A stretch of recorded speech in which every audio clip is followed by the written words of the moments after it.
Well, good morning, good evening, good afternoon, wherever you're joining us from around the world. Welcome back to Creation Conversations. We've got a good number of us here tonight for this Q&A special. We've of course got John Mackay, we've got Dr. Diane, we've of course got Sam, and we're also joined by our Creation Research Tasmanian rep, Craig Hawkins as well. And you've actually been on the show before, haven't you, Craig? Yeah, once before with you, Joseph. Yeah, it was good. It was good. So as you all know, this is our Q&A special. So we'll be dealing with questions that not only come in tonight from some of the stuff we've been talking about, but also questions from the past that have been given and haven't had a chance to get around to dealing with. There's been some really interesting ones come through, so we'll be talking about them tonight as we get on a little bit further. But do remember to send your questions in tonight. This is the time to do it. Any questions about any topic in general, really, creation, evolution, the Bible, fossils, millions of years, all of that kind of stuff. You know the kind of stuff we deal with. So send your questions in. It's a Q&A special, so keep them coming. All right, well, shall we start, John, with a bit of a ministry update from you and I before we go on to our museum feature and we get Craig to talk about some of the fossils he's been finding. So what's it been like in Australia recently for ministry? Well, just yesterday from 9 a.m. through to right now at my house, we've had 250 millilitres of water.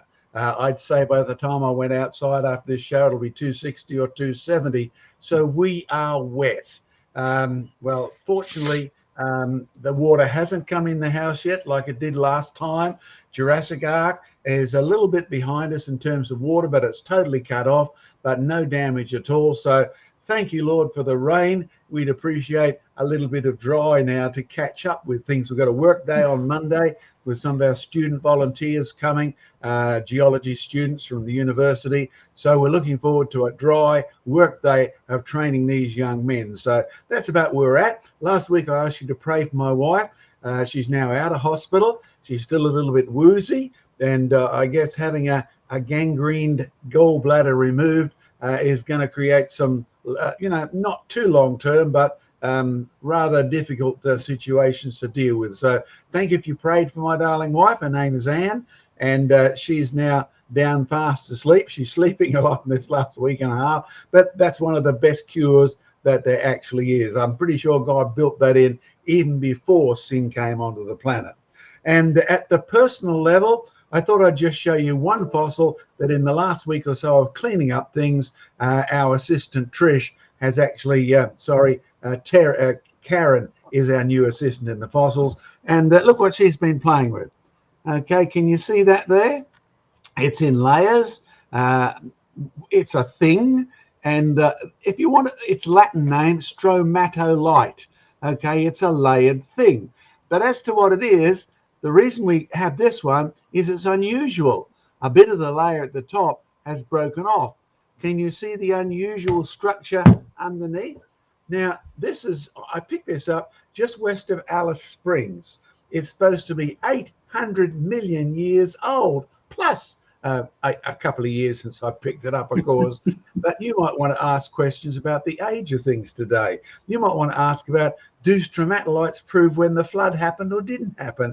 That's what tonight's program is about. Or one thing you might find interesting, we now know that stromatolites make glue. They make glue that's a sort of a calcium carbonate glue, and they glue all the particles around them together, so they build up and build up. They are a living rock. Yep, you heard me right. They are a fossil while they're still alive. And they're a fossil when they're dead as well. Lots of interesting things out there, and it's been a real help in understanding our processes. The bacteria in the stromatolite actually make the glue, just as we've discovered they do for the stalactites in our stalactite machine or in caves. That's sort of a pretty good update from my end, Joseph. Am I right in thinking, John, that stromatolite is the one that we picked up from out Alice Springs way? Yes, you're exactly right. And you could drop the word we because I don't remember you picking it up, but you were there. So thank you, Joseph. And we only have one, so I can't give you your half, you said. No, I know, yes. I was in a different vehicle, wasn't I? That was a long. Was that the same day that we saw that wildfire, bushfire going through as well? I think. Yes, it Yeah, was. fun times. Pretty cool. Has by the way, has for the other guys on the panel, has John frozen for anybody else? Yeah, no, yes. Not for me. No, he's moving now. He's a bit juddery, but he's okay. Because he's freezing for me unless I put him in full screen. But if it's working for some other people, we'll just carry on. Hopefully, the internet connection will sort itself out as we go. All right. Well, a brief update from me then. It's been a bit of a tough week and a half for a whole number of reasons, mainly to do with the fact that we've had, 4 storms now in the space of a week and a half. So that's been a rather interesting issue with where we live and with the officers and everything else as well. So pray much for that. And yes, we do need your support. And thank you very much for all those who do support us. We very, very much appreciate it. I've been all over. We've been dealing with fossils and some other stuff as well. We've got some brand new fossils, which we'll show in our feature. In fact, let's bring them in and have a look at 1 or 2 of them. This is one I was just sorting out some stuff in the museum this afternoon, and I found this fossil, which I knew I had, but it's the first time that I've properly uncovered it and had a look. It's still got the label from the dealer where I got it from. It's a carpoid assemblage. Now, I can almost guarantee you that most of you probably won't have heard of what a carpoid is before. It's a rather interesting fossil. You've got the big body of the fossil down here. You've got a big tail-like structure that comes up here, and you'll notice that all of them are all slightly different shaped. None of them are actually uniform. Now, this is a particular type of fossil which is in the same family as sea urchins and the same family as starfish. They're called echinoderms. Now, one thing that's particularly unique about carpoids is that they, unlike every other, relative or group of echinoderms, they are not actually symmetric. You think of a starfish, right? It's symmetric. It's got 5 points of symmetry. No matter where you cut it at those 5 points, it will always be the same on the other side. It's exactly the same for a sea urchin. It's got a 5-point symmetry. These creatures don't. Now, they're quite rare. This one came from Morocco, and so it's quite cool to have it in the collection, and some quite nice sizable ones there as well. So that's a rather interesting fossil to be able to get in a little bit deeper. It's another one of those strange little fossils, a bit like John's stromatolite, his layered thing. But this is the other fossil that I wanted to talk about. This is, it's not technically a fossil, but it is a cast of a fossil. Some of you may actually recognize this. This is the famous Lucy, Australopithecus afarensis. Now, this is a model, it's a cast, but what they've rather helpfully done is actually tell you which parts of these skulls they actually found. You can see the darker patches, yeah? That's how much of this skull that was actually found of this creature. Of course, it's gained a bit of popularity as being a missing link, or it's now considered part of human evolutionary timescale. But Diane, if I could bring you on the screen, and because you're a medical biologist, so you're far more qualified to talk about this kind of stuff than I am, what are your thoughts on Lucy and missing links and all that kind of stuff? Well, first let's talk about its name, Australopithecus. Literally means southern ape. It doesn't mean it was found in Australia. It was actually found in Africa. So it just means southern ape. Any fossil that you see labeled something or other pithecus means an ape. So the professional fossil hunters and paleontologists who named this thing admit it was an ape. But the standard story you will see in the popular media is that this was a human ancestor. And somehow in between apes, as in chimpanzees and gorilla-like creatures, and people, there was this thing called Australopithecus. Now, in the professional literature, people don't say that that is actually a direct ancestor of human beings, but it was somewhere in that period where things were evolving into different human-like specimens. But in the popular literature, it is called a human ancestor, so we need to deal with that.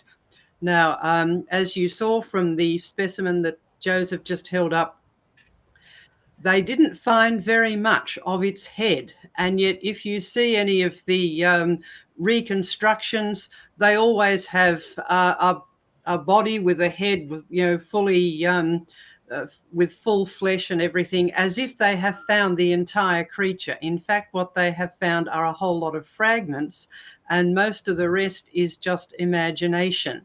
Even amongst the other bones, they haven't found any full intact bones. So these are all reconstructions made out of bits and pieces. And they've put them together with a lot of imagination. And I did notice last time I was in London, they have a very good display in terms of the professional level that it's presented at the Natural History Museum. I don't agree with the message that they're trying to get across that. But they have been careful to show you what was actually found in terms of what was dug up out of the earth and what the reconstruction is, so that you know how much of the original was actually dug up.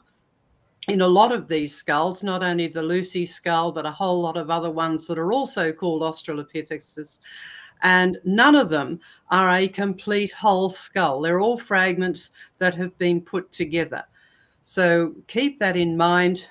No one ever finds an entire skull, and certainly not an entire body.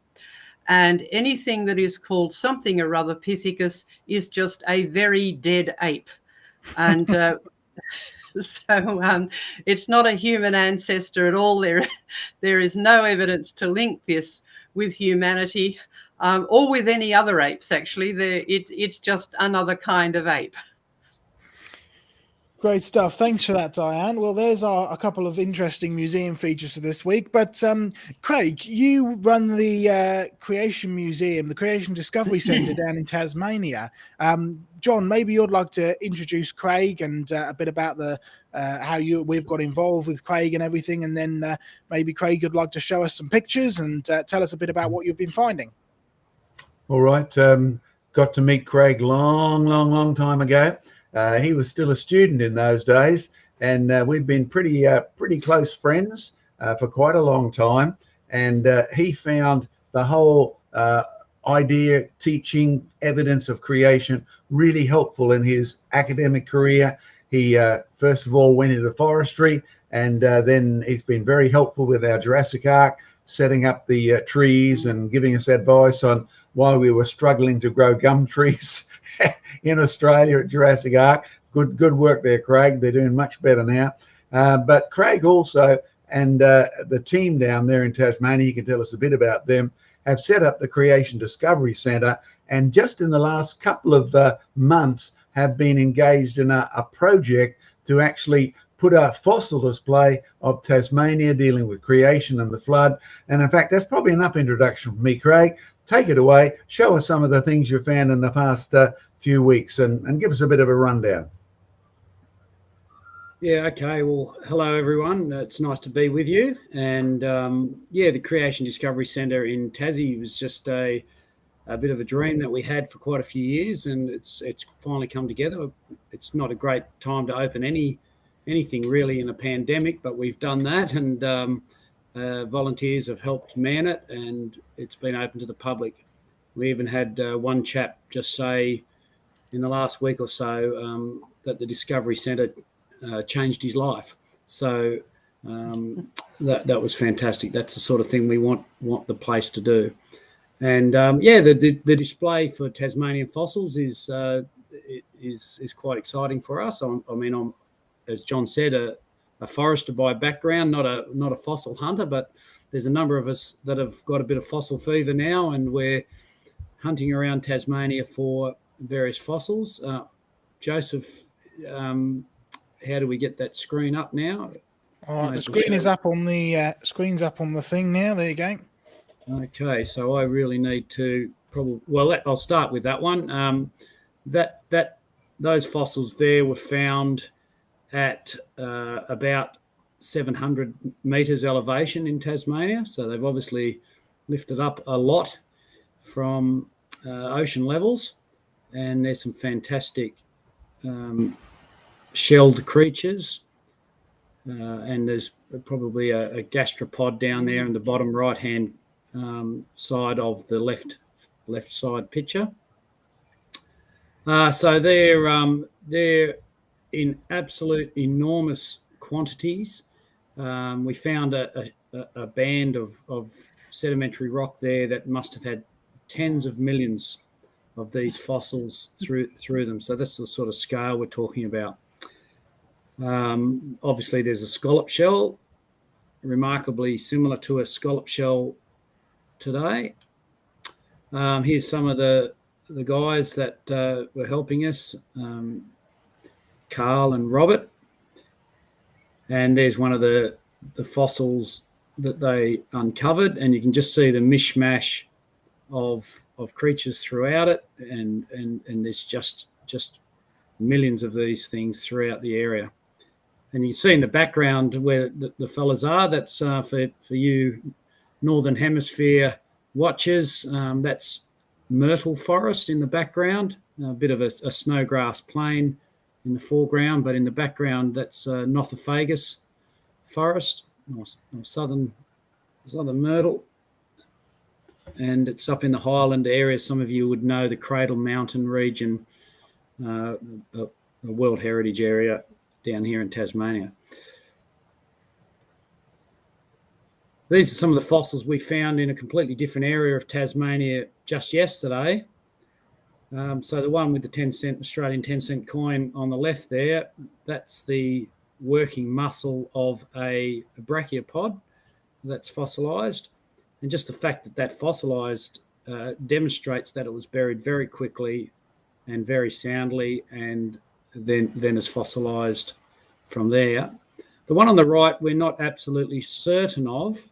Maybe there's some people out there that can make some suggestions, but we're heading down the line that it's probably some fragments of coral that we found in Permian mudstones and shales in a quarry.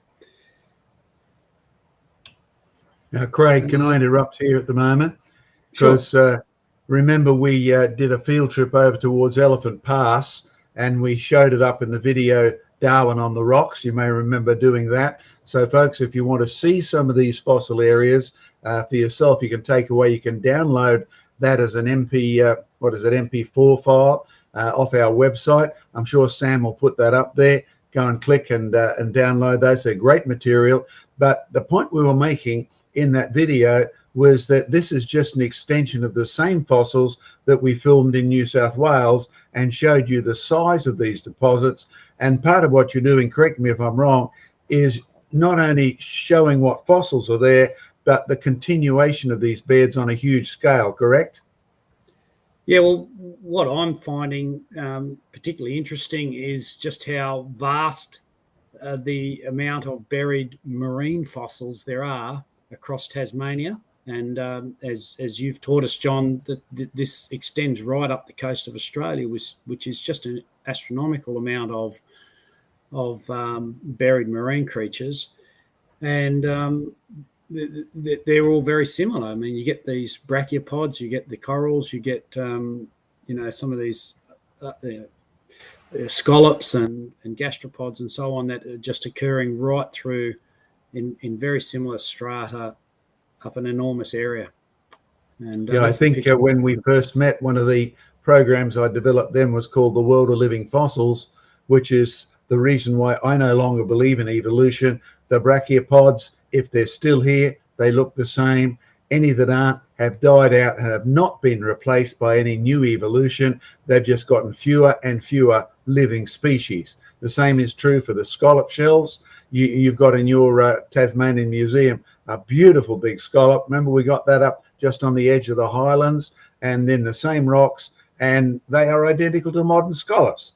There isn't the slightest evidence in your Tasmanian fossils or our mainland Australian fossils of any evolution. And talking about Australia, thank you, Diane, for reminding us that Australopithecus was not found in Australia, but the root words of those two names are the same. AUST means southern, right? So that's when Matthew Flinders called it Australia Felix. He was talking about a southern land. We are the bottom of the world in terms of north and south and things like that. And Craig's even further south. Anything else you've got on that report, Craig? Well, there's just another little coral fragment there, if you can see that. Yeah, we can now. Folks are in Tasmania because I believe you guys have just opened up. You no longer have to be double vaxxed to enter Tasmania, correct? That's correct. Yeah, I think that's whether it's now or next week or something, but it's basically in place. So that means folks can visit your museum, and your museum is not far from Launceston. So tell us about your location and times, and take it from there. Yeah, so we're just 45 minutes drive from Launceston. Launceston's one of the main cities and airports in Tasmania, in the central part of Tasmania, and we're just down the river from there, and next to our other tourism facility, Seahorse World, and it's a lovely area. Yeah, so come along and visit us. Great stuff. We'll hear more of you when questions and answers come. Joseph, what you got coming up? Great stuff. Well, let's have a quick look through, Sam. And before we get on to the sort of pre-prepared questions, let's have a look and see if any questions have come through. Remember, folks, you can keep your questions coming all through this evening about any of these kind of topics in general. We will get to them. But let's have a look and see what's been going on in the chat, and then we'll dive into some of our questions that we've had from the last few streams. Where are we at, Sam? We've got a question here from George Bond. For me, when are we likely to see that movie, Sam? So we're going to be, we are working on it at the minute. It's we're gearing towards sort of hopefully the first half of this year, I think, is what we've decided. It depends on how things go, but hopefully it'll be this year. Hopefully before the Lord returns, George Bond. Yes, hopefully, yes. And in traditional George Bond fashion, we've got a joke. We had a science teacher at high school. Her name was Mrs. Turtle. She taught us well. Of course, that joke doesn't work if you're American, because you call them a tortoise. Yeah. Which is something different. Yeah. Or a turtle. Everything's a turtle.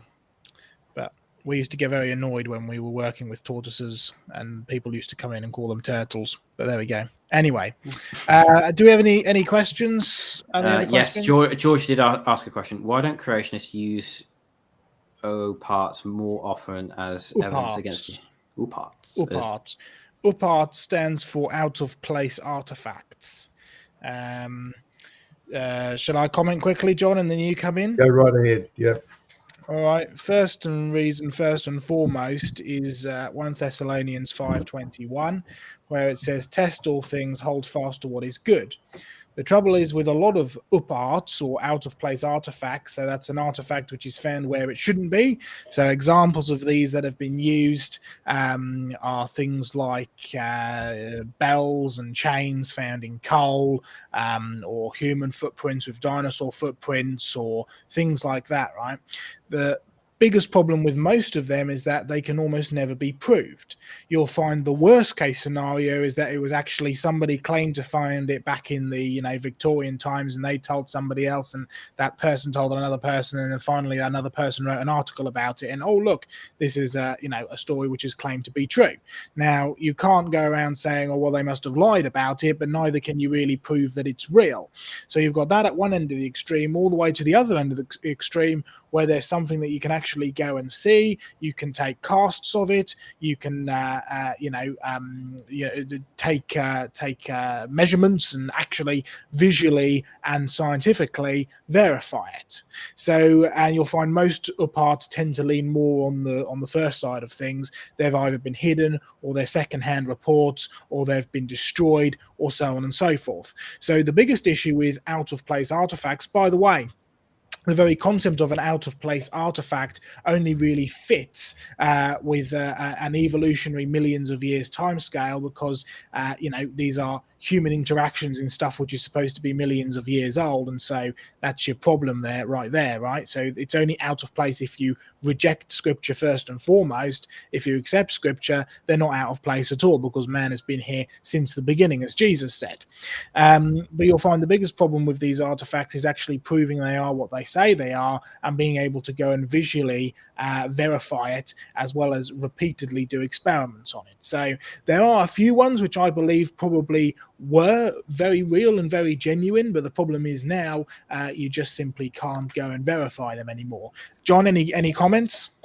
Yes, one that I was involved in for quite a while, checking things, is both the footprints in the Paluxy and the hammer that was discovered down there. And of course, you end up with most of these things with at least two very logical explanations. One from the evolutionist who loves his millions of years timescale, who has to explain in a logical way why you would find a hammer in the wrong place. And of course, the simplest explanation for them was a miner dropped it down a crack in the ground and it re-solidified. Now, if you want to be objective, that's a clever explanation, and it's hard to disprove. At the same time, you'll find that if you want to prove that it is from an ancient, pre-Diluvian society, you end up just as stuck as the evolutionists. So you end up saying, now, what can I achieve by arguing over this when the very rocks have fossils in it that are much more helpful in arguing against evolution? The shells in the limestone at the Paluxy have not changed from then till now, even if you thought that rock was laid down 100 million, 200 million, whatever date you want to put on it.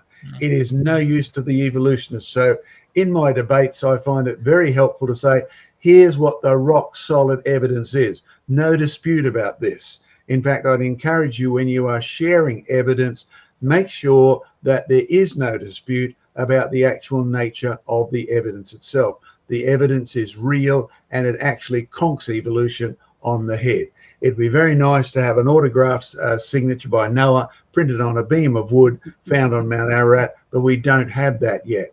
We do have a piece of wood dated by Carbon Ford in roundabout the right place, brought down by a French explorer in the 1950s. But again, it's sort of plus minus. It's hard to deal with. So I'd encourage you, check carefully. That big pot in the coal found over there, when I went to check that out, the museum burned down way back in the early 1900s. So there was no evidence there to actually check on. So double check your sources and stick to that which is doubly provable. It's plenty to bang the evolutionists on the head. And don't forget to move from there to the positive. Here's what God says about why the fossils have not changed. He made them produce your own kind, and he doesn't change. So he was opposed to homosexuality 4,000 years ago. He's opposed to it now. He's the same God. He produces after his own kind morally. He is the same person as he always was. Amen. Great stuff. All right, any other questions that have come through, Sam, or shall we dive into the main one? No, nothing else has come That's through. it, is it? Yeah. All right. Well, in that case, what I'm going to do is I'm going to pull up the first question that we're going to talk about. Now, it's a slightly longer question, so what I'm going to have to do is put it in as a chat and then show that chat on the screen. So let's pop it in just now. It is from us, so that's good. Let's show it, and hopefully it all shows up on the screen. There it is. Is there any evidence for population curbing mechanisms that would prevent overpopulation in a pre-death world by prolific reproducers like mice or flies? 2 flies in just 5 months' time would produce 191 with a whole number of zeros afterward, house flies, which is enough to cover the planet several meters deep. So John and Diane, would you like to have a go at tackling that? Obviously, it's got some implications because, I mean, if there wasn't such things as, say, spiders eating flies in a good world, then surely you would end up with just being drowned in bugs. Diane, take it away for starters. Well, that does actually hit us hit a spot for us down in Australia. We do have lots of flies. You have lots of spiders as well. Trust me, I've been. Yes, I'm afraid so. Yes. If you want a lovely description of flies as experienced by a visitor to Australia, there's a lovely description in Bill Bryson's book Down Under, where he describes going for a walk, and he was initially joined by one fly and ended up with a great cloud of them. But anyway, it is a good point. In today's world, things like flies, bugs, mice, right, they can reproduce at incredibly prolific rates, but they don't have to. When the environment's pretty tough, actually, they stop reproducing, and the same with other animals and birds. They seem to be very attuned to changes in the environment, and they will stop reproducing at the sort of rate that they do. But I think one of the key points to understanding it is to go back to the Bible and look at descriptions of how God interacts with the creation. I always find Psalm 104 particularly helpful, because there is a verse in there that says, when you send forth your spirit, they are created. Now, this is in the context of the living world. In other words, the living world is still under the control of God the Creator. When sin came into the world, when he cursed the ground, and when he said that death would come into the world, he didn't then just give up and allow things to just go on and on without any control. So he is still in control. Even human reproduction, when Eve had her firstborn son, she said, with the help of the Lord, I have brought forth a man, or I have gotten a man. In other words, she knew that human babies were certainly more than biology. Now, human beings are different from the animal world because we are body, soul, and spirit, whereas animals don't have a human spirit in the same way, but they still are under the control of the Creator, who is the giver of life and who is the one who can take it away. But also, he is still in control of how much reproduction does go on. And so he would know when the earth was filled with whatever creatures he had made enough to keep the ecosystems functioning. If you want to add to that, John. Sure. I'll give Craig a bit of warning, because I'm going to apply this in a moment via Craig to the issue of plants. Would the same problem apply to plants? But I'll come back to you, Craig. You're the forester. You can tell us about trees and reproduction and things like that. Some of the things Diane's mentioned, we can go on a little bit further. Do you remember the plagues of Egypt? When God told Moses to tell Pharaoh, if you don't let my people go, I'm going to bomb you with flies, right? And flies just came out of their noses, out of their ears, out of everything, right? So you find that God did this quite a few times with insects, plagues of insects. And whether we like it or not, you don't get a locust plague just because the locusts decide to have gazillions of babies. When you have a look, the God of the Bible says, when I send forth my spirit, this is the Psalm 104 concept, when I send forth my spirit, the animals multiply, they reproduce, right, to our blessing or to our detriment. In Pharaoh's case, will you give up, Pharaoh? Okay, you won't. I'm going to send plagues, right? And if you can, well, I've been to Canberra. Come on, Diane, be honest about Canberra. The flies are stupid. I mean, up here in Queensland, we have decent flies. If they're going to bite you, they bite you. If they're going to fly around, they fly around. But down there, they sort of land on you and they lick your nose. And they're so stupid, they don't even fly away. They're so slow. Now, that's just as terrible to me as the bitey ones. But in reality, if you can imagine that 10 zillion times for Pharaoh and all of the people, the insects, the grasshoppers, the locusts, etc., going mad, but going mad reproductive-wise, courtesy of God's instruction. When I send forth my spirit, the animals reproduce.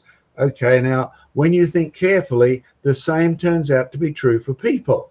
You remember when Pharaoh was worried about the population? I guess an election was coming up in our terms, right? And Pharaoh was worried there are so many Jewish people, so many people of Israel, they were going to topple him. And so he sent instructions that the men were to be given double labor and half rations. So you can imagine dad coming home, he's exhausted. He's got no time to even think of having kids, and the women get pregnant anyway. Man alive, this is not what you learn in biology in year 9 high school, is it? Boy plus girl equals babies. And the Bible says, no, boy plus girl plus God's instruction equals babies, plus God's provision equals babies. When God sends forth his spirit, the animals reproduce. When God withdraws his spirit, it says the beast falls to the ground and they die. Hence, when you want to deal with plagues, don't forget to say, Lord, you are the God of the plague. Deliver us. Can I encourage you to remember biology is more than just physics and chemistry and Mother Nature. That's where the theory of evolution has got us. So part of this question is to deal with what's your real belief about how nature works. Because the Bible says God has stamped his personality, his character into the nature of the creation, and yet you and I are blinded to it. Craig, do we have a similar problem of overpopulation of plants? Or is that what weeds are? What happens when you plant gazillion pine trees? Because that was your industry, wasn't it? Well, I was thinking more of the instance of plants not flowering and not reproducing when times are great. Often, for example, eucalypts, they don't, when the environmental conditions are fantastic, and will flower prolifically when things get tough. You can ring bark and often then see it flowering as though it's trying to reproduce, die. So in a good world, imagine that, if there was environmental opportunity for a plant to reproduce and needed to reproduce to,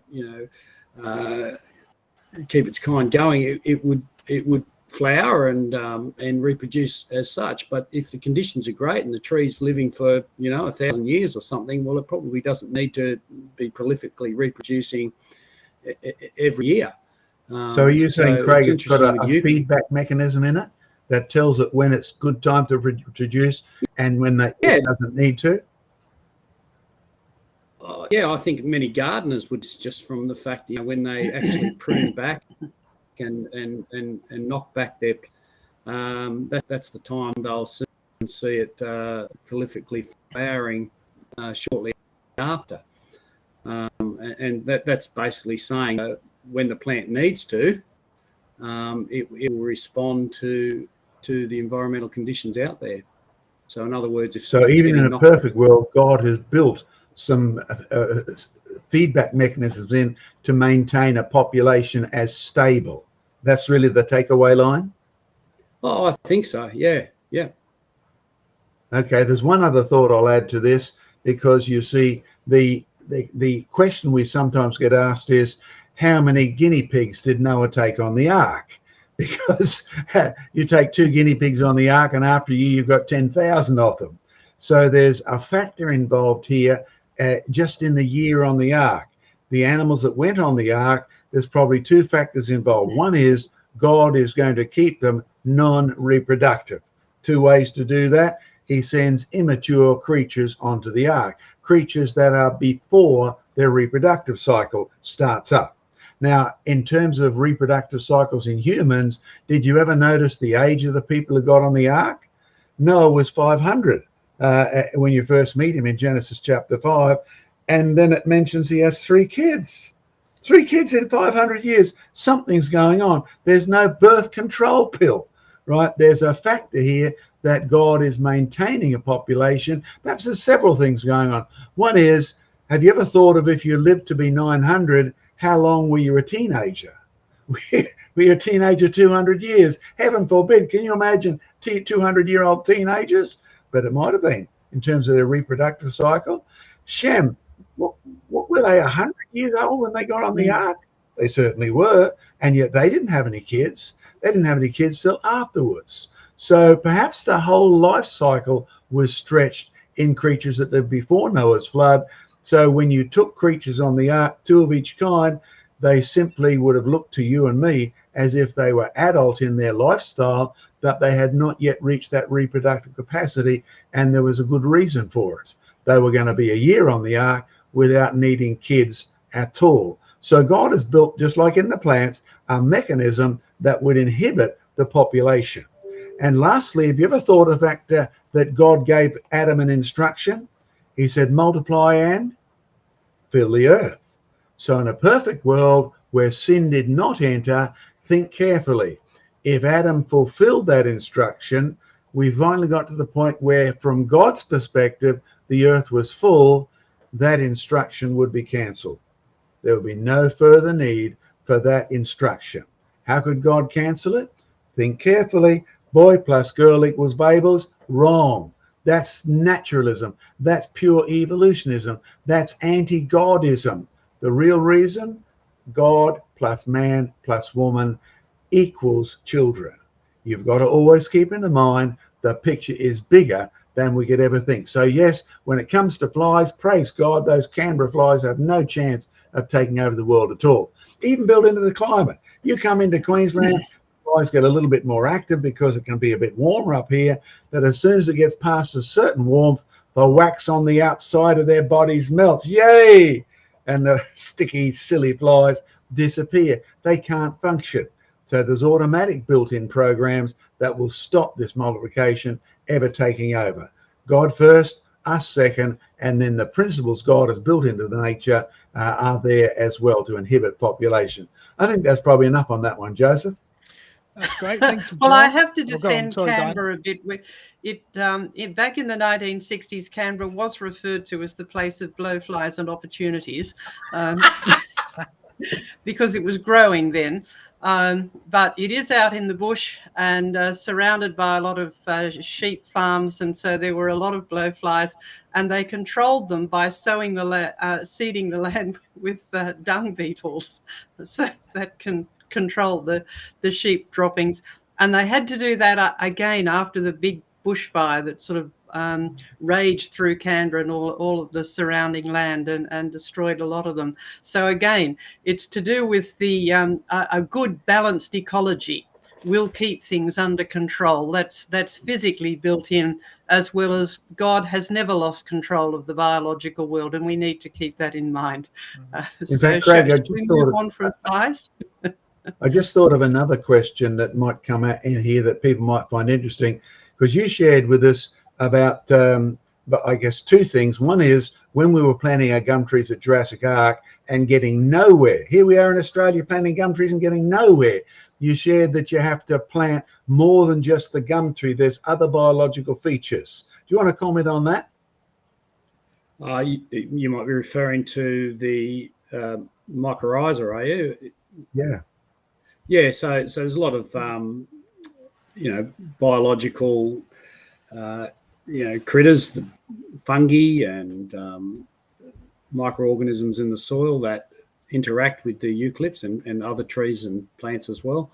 That's necessary to be there. So I'm not sure what you were referring to with regards to the debate on the abundance of species, but well, I think I remember, because you appeared in our documentary Darwin Down Under, Darwin's, the world of Darwin, etc., that we did, and you commented that if you want to plant the gum tree, you need to plant the soil as well with the whole system in, so that you got more than just the gum trees involved here. But there's another feature you mentioned about the number of species that are necessary in the environment. You've been involved in pine forestry, correct? A little, yeah. Yeah, a little, okay. And you mentioned that one of the most mutated plants on the planet is the pine tree, because it's been planted so often, the number of mutations is really increasing, and this sort of is reducing the efficiency of the pine. Am I ringing bells to you? Well, it's been genetically modified because of human selection. Basically, we have the genetic selection of the better traits for timber growing, and so that the wild ones are actually not this is in terms of radiata pine. The wild radiata pine aren't that fantastic in terms of straightness of the tree and the branching and so on.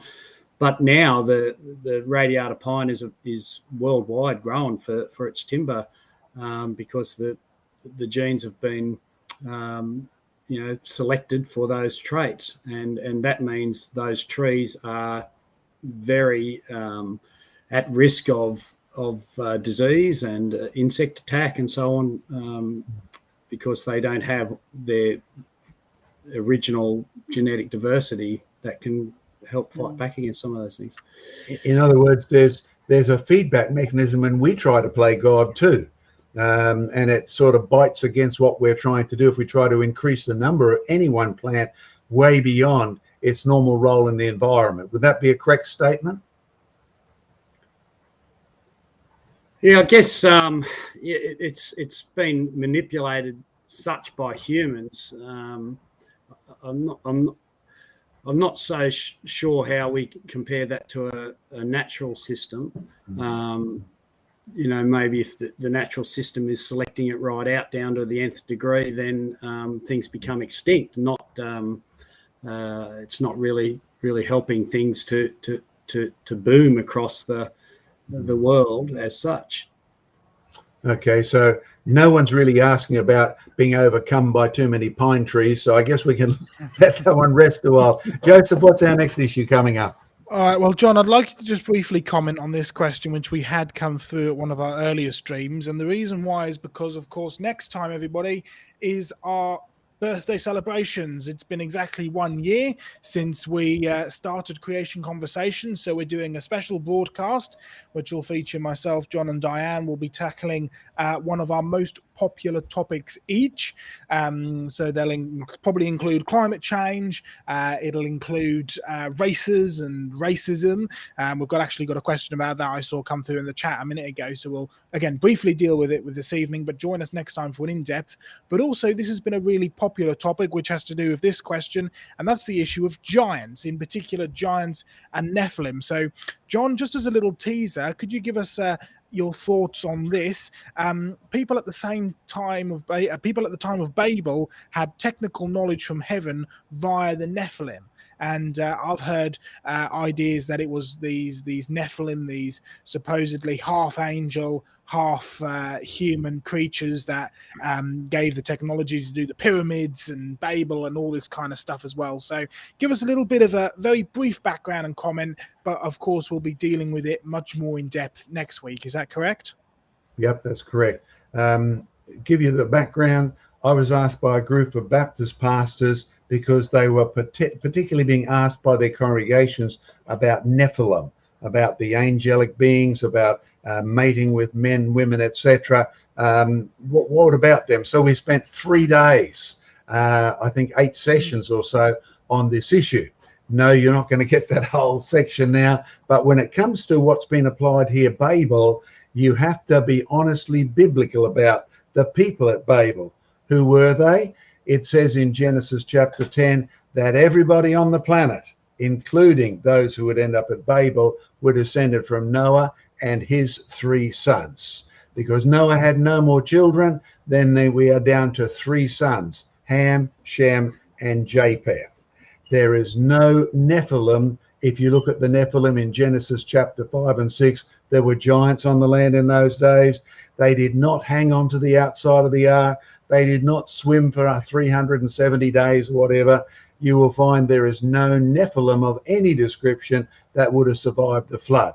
Neither is there any reference to Nephilim as having been a descendant of Noah's family prior to Babel.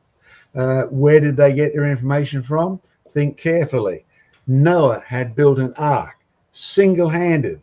As the organizer, he'd organized his sons. They'd probably got their friends and offered them money. They offered them to get onto the ark, but as far as we know, none of them were interested.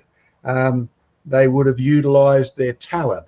And you find that in the world to Noah's day, there was abundant evidence that man was made in God's image, and we were far smarter then than we are now. Come on, have you built a wooden boat 300 and something whatever cubits? I mean, this is unbelievable. The size of the ark that was built by Noah, and without going to boat school, is incredible technology. If you've been to see Ken Ham's version of the big boat, then you'll find that that's incredible technology. But Noah did it all by himself as the supervisor, with his son's help and probably some paid labor as well. You'll find that by the time you get off the ark at the other side, there's no reference to any Nephilim living at all.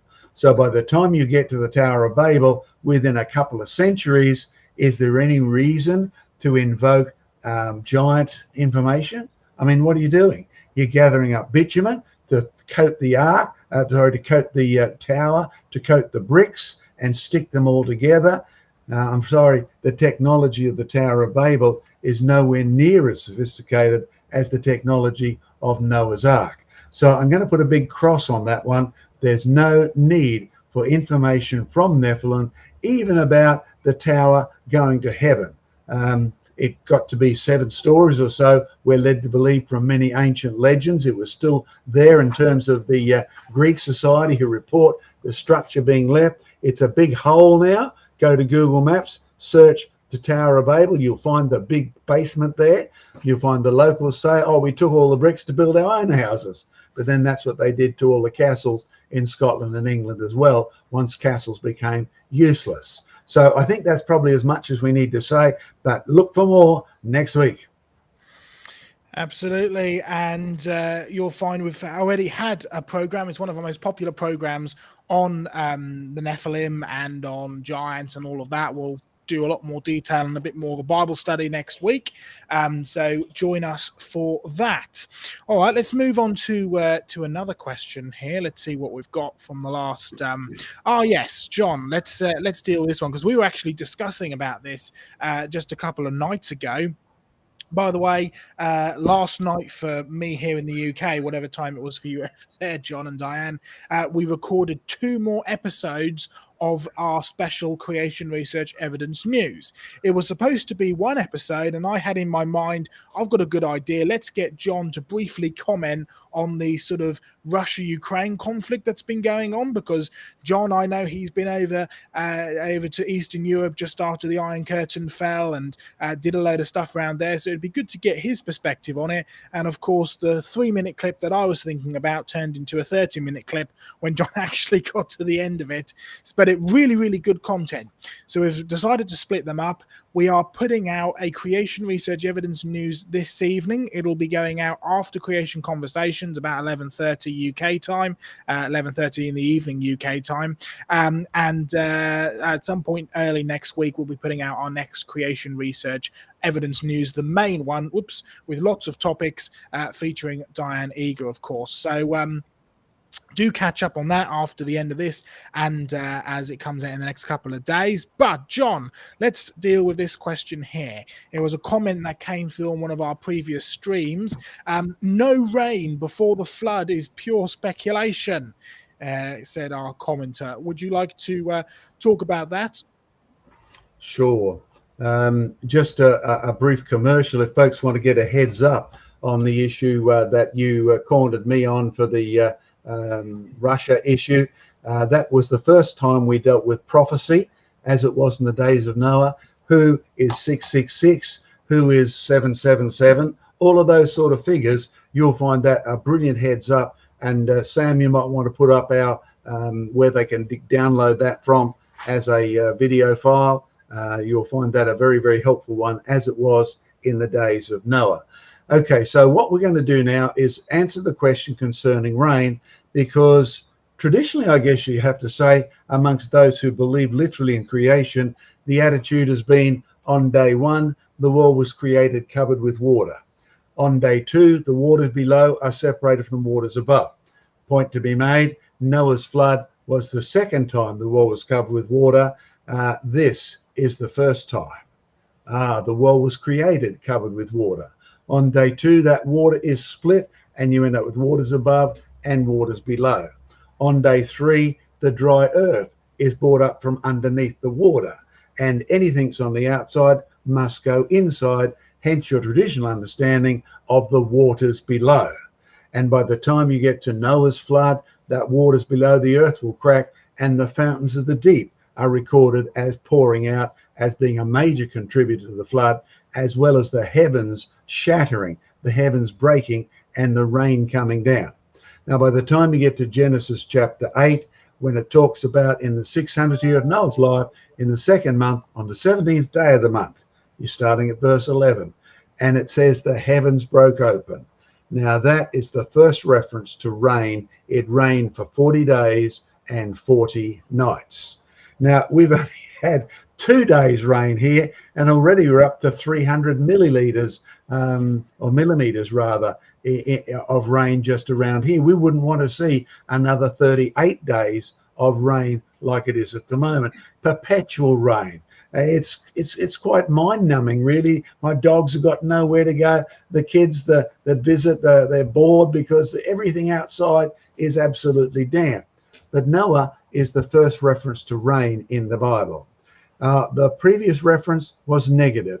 Genesis chapter 2, verse 5 and 6 talks about, and there was no rain. The context, every day a mist rose up and watered the whole surface of the earth, and there was no rain. That's a negative. There was no man yet. So we know that that's how God was preparing the world, because I'll be honest, I'm a bit of a farmer. I love growing things like tomatoes, the big red juicy ones.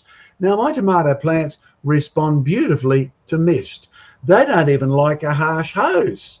In fact, the thing that kills them where I live is heavy drops of rain. You'll think, okay, the ground's getting refilled. True, it is. But the leaves are so soft, the rain bruises them, and next day the plant just simply wilts. Tomato plants and softleaf plants hate rain. They love mist. That's why so many people, even out here, will grow them in greenhouses where you can control the misting of the plant. It's a few years ago since they set up a big greenhouse down there in Canberra, if I remember correctly, its location. No, Adelaide it was, that's right. And they filled it up with mist each day. And they reported the plants grew 2 and 3 times the rate they would normally grow outside of that beautiful greenhouse environment. And the Bible says, and there was no rain. Now that's the negative. That's the establishment. And from then until Genesis chapter 8, there isn't a single reference to rain. The covering feature, a mist rose up every day and watered the whole surface of the earth. Now, I know there are Christians who say, oh, there's no way it couldn't have rained. Well, I've got a suggestion. God set up a perfect system even for tomatoes to grow. They don't like rain. And I'm sure there are many plants that if you looked hard enough, you would find they don't like rain. In fact, let's be honest, most of you humans don't really like rain. Oh, provided you can be behind the window looking out and in your wet gear and that looking out, it's fine. But being in it all the time is not. And then Genesis chapter 8, it rained for 40 days and 40 nights. And then at the end of the flood, God told Noah, from now till the end of the world, there'll be summer, there'll be winter, there'll be dry, there'll be heat, there'll be, cold, there'll be heat, there'll be summer, there'll be winter. The world became our world, the one you're used to. So don't wear present day goggles to look back. If God says there was no rain and the next time there's a positive that says it does rain, don't add anything. Joseph, you've come across a few people who try to add things. So what's their sort of logic? The logic usually consists of, well, if you have a look at the verse, it says, the specifics of the verse says that a mist came up to water the earth because there was no man to till the ground.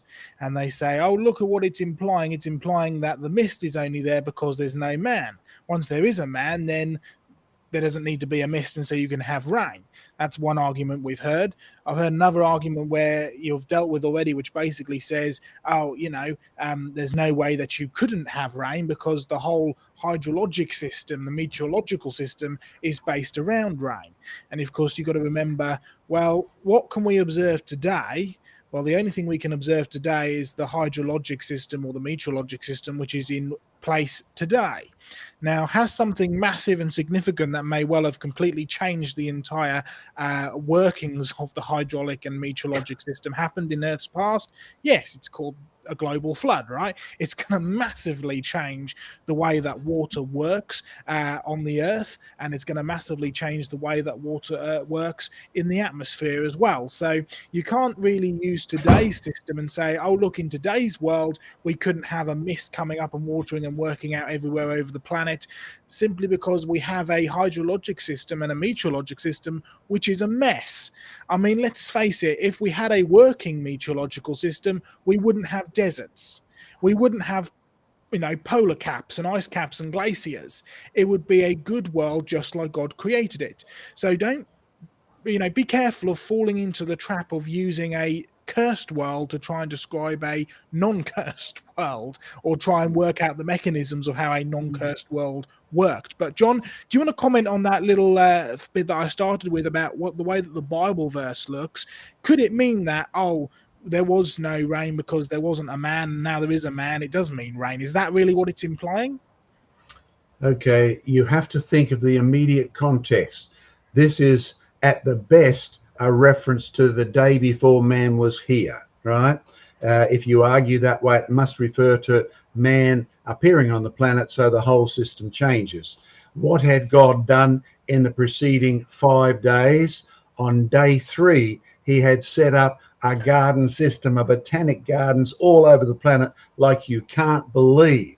So no man was there, didn't make the slightest difference. God created the plants, and he created a perfect watering system for those plants. Day 3. Day 4, he adds light. Day 5, he adds the animals. Still no man. And yet that perfect system, the mist that rose up every day and watered the whole surface of the earth, was sufficient to keep every plant on the planet. So simply throwing in a man on the 6th day, followed by a woman, he's made the actual garden for the man also before the man is there. So there is no need to add a man just because you think it's man that needs the rain. Man does not need the rain. If we had a mist that rose up every day and watered the whole surface of the earth, I've got thousands of farmer friends in Australia who'd say, yay, go for it, God. I mean, come on. We are having floods at the moment, nearly 300 mils in the last 24 hours. It's not even 9 o'clock here yet. That's when our weather measuring starts. So we're going to hit that 300 millimeters mark. I'm pretty sure of that. But 300 millimeters of rain in one day is nothing compared to even Noah's flood. But it's nowhere near as good as farmers who live out back, who haven't seen rain in 10 years at all. They would love a mist that rose up every morning and watered the surface of the whole earth. I mean, the cost saving alone would be phenomenal. Even at Jurassic Ark, we have piping, we have pumping. We spent thousands on extending the dam so we could have at least 2 years water supply, because we've had 3, 4, 5 year droughts. It's as simple as that. The cost saving alone would be spectacular. So I caution anybody who wants to add rain just because man is put on the planet. We would be far better off having to simply invent a nice place to stay overnight and get up out of bed after the mist had done all the hard work. When I get up in the morning, I spend about an hour watering my pot plants and my gardens just to keep them growing. What a blessed relief it would be if I didn't have to do that. Okay, Joseph. All right. Well, I'd like to just have a pause from our main questions and go back to some questions that have been in the chat, and I'll just run down through a few of them because we've got lots of questions coming through, and in particular we've got a lot of questions from one particular person who's got the handle of Bramble Matt, and there's quite a few interesting comments he's making. So John, I'd like where we can together, and Diane and Craig, whoever can work through some of these. Let me start with this one here. Biblical days are periods of time. The Hebrews didn't have a 7-day week. John, what are your thoughts on that? Okay. When you have a look at the Hebrews, first of all, you start out with ancestor Abraham, and he comes from a pagan culture. He is a worshipper of pagan gods, and his dad died a pagan as far as we can find out. Then you have Abraham, who is following God's instruction, and God is setting up a new kingdom, a new place for him. Now, when you ask, did Abraham have a biblical Exodus chapter 20, verse 11 concept? The answer is probably no. Somewhere between Babel and the birth of Abraham, his ancestors had turned to idols, had made their own religion, had made their myths and legends, and he was brought up that way. Okay, so no evidence that Abraham had a working 7-day week. By the time you get to Moses, and you have Exodus chapter 20, verse 11, you have exactly the opposite. God instructs them to have a 7-day week. When they're in Egypt, we know from ancient history that Egyptians had a 10-day week, just like modern communism. You know, when modern communism started, it was antagonistic to anything that was smacked of the biblical record. 6 days work followed by 1 day rest, smacked of creation and Noah's flood and Exodus chapter 20 and the law of the God they despised. So they got rid of it and imposed a 10-day week. It crashed. It simply doesn't work. So when they were in Egypt, even if they believed in 6 days of creation and 1 day of rest, 6 days of work and 1 day of rest, they were in no position as slaves to implement their time scale. So one reason why God pulls them out is once they are out from underneath Pharaoh's big toe, out from under his rod, they are free to do as a nation the things that God would be pleased with. And one of those was to work for 6 days and to rest on the seventh. Now, since the name that's usually referred to, these people are the descendants of Eber, from which we get our word Hebrews, I can find no suggestion to say, okay, Moses and the mob that left Egypt are not Hebrews. So from the time of their Exodus, they actually do have a 7-day week. So you need to be careful in the way you word your question. This does not refer back to the days of creation, God's reinvention or reconstruction of, okay, guys, here's what I did at creation. Here's how you're going to run your week, because as a state, you're in control. And if you don't, I'm going to hold you guilty, right? As a state, as a nation, I'm going to hold you guilty. But this has nothing to do with God using ordinary days back there at Genesis to create the world. And the simplest explanation is Moses is up there on Mount Sinai. The last thing he's ever going to ask God is, okay, what do you mean by 6 days? That doesn't make any sense whatsoever for one very pragmatic reason. Moses comes down the mountain. He's got 2 tablets of stone, and he says, hey, guys, we no longer have to work for 10 days in a row and then another 10 days. Slaves don't get days off, by the way. We can have 1 day rest in 7. Hallelujah. Right? And there isn't a single Jew, single Hebrew, a single Israelite who's going to say, excuse me, Moses, what do you mean by day? That is the stupidest thing. They would have rejoiced in the fact that they understood day, and that day is coming from Genesis, no matter how much or how little information they had passed down from Abraham all the way through until God reinforces it in the days of Moses. That help, Joseph? Great stuff. Yeah. And I'm just going to jump on the back of that to 2 more questions that have come in from Bramwell Matt. The first one is, how did the Zuzim survive the flood? And the second one off the back of that is, well, the global flood didn't wipe out other tribes that Noah had conflict with after the flood. So I think there's a small amount of confusion here. I'll comment one thing, because the Zuzim, from my memory, comes from Genesis 14 or 15.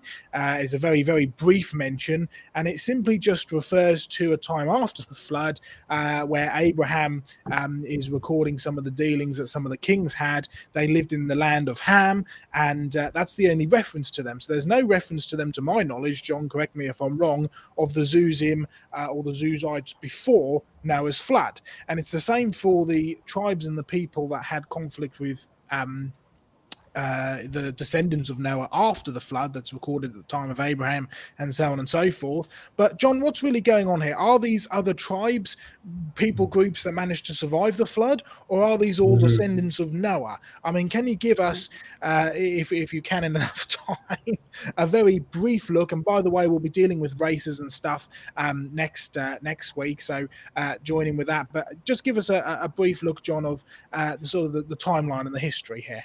Okay, now my wife and I are reading every night out of the book of Chronicles. How long it's going to take us, I don't know. We're already confused with all the strange, to us anyway, Hebrew names and other names and tribal names and things like that. But the one advantage of reading the Chronicles and the Kings and Samuel and all that is to get a picture of how did the world get to be like it is.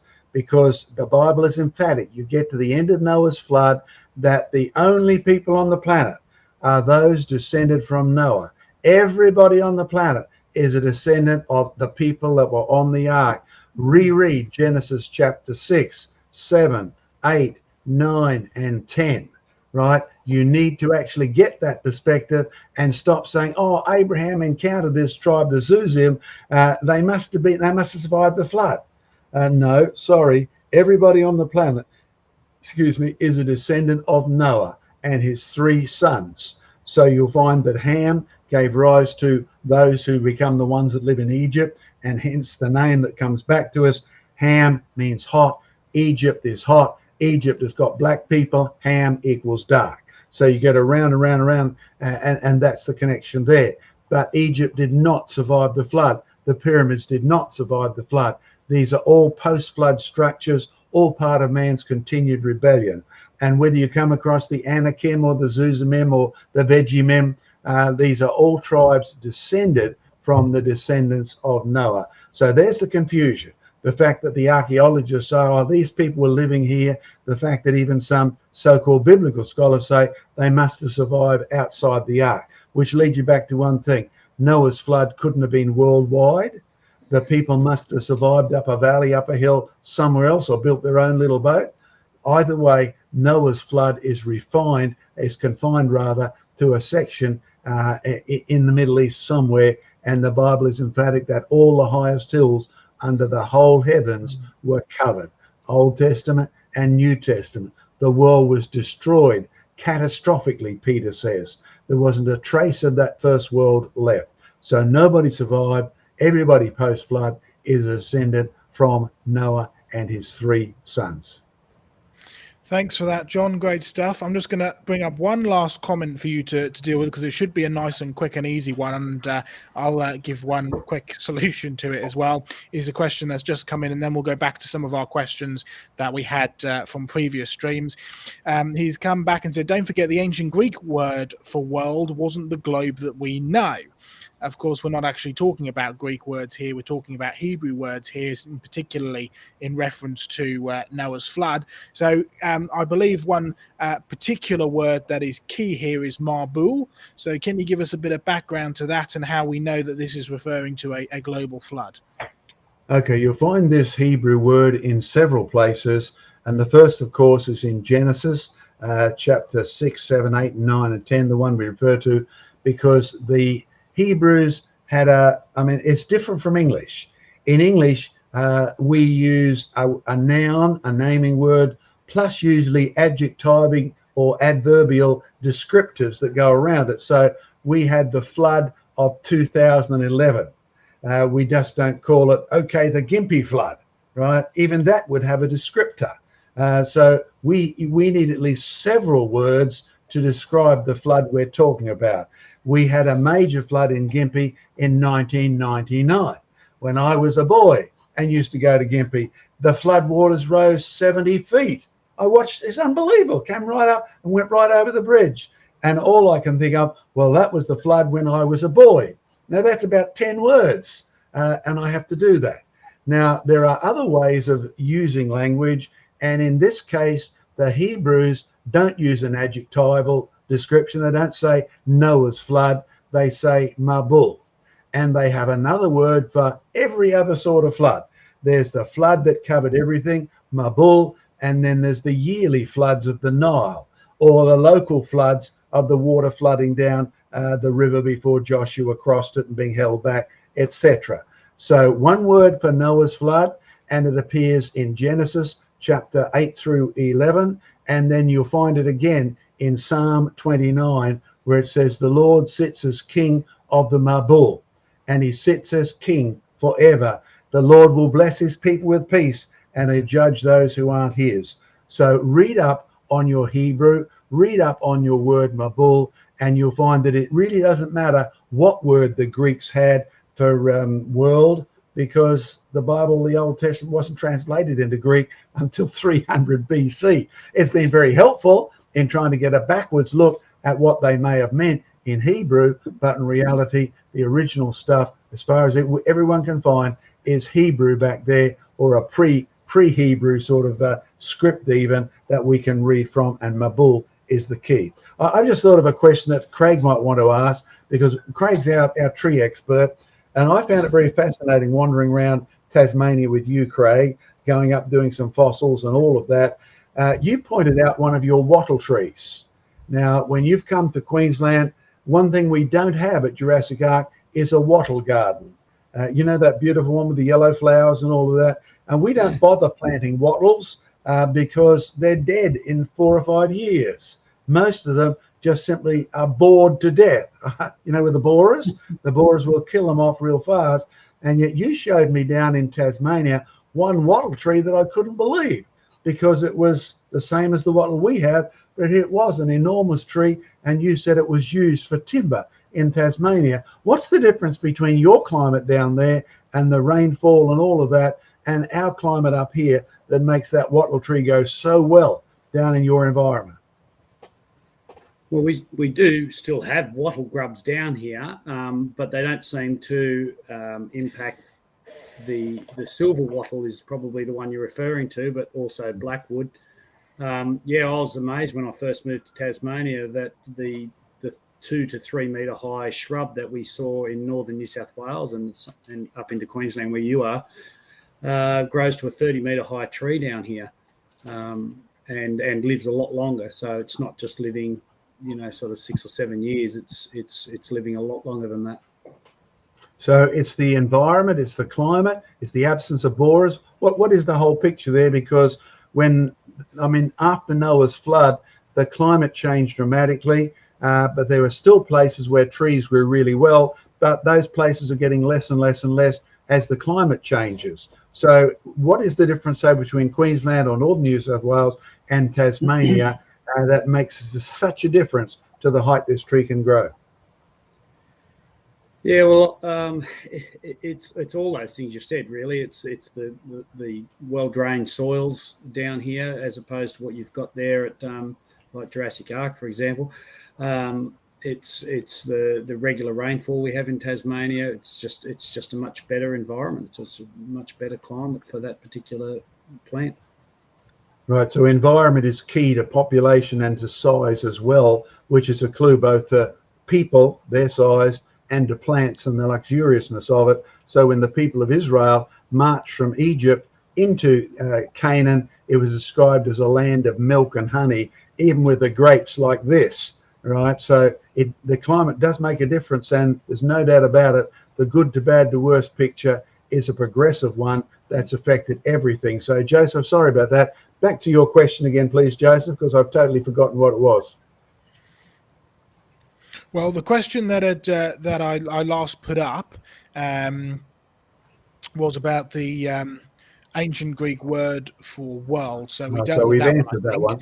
And then you had your extra thought. So let's go to another question from our main group.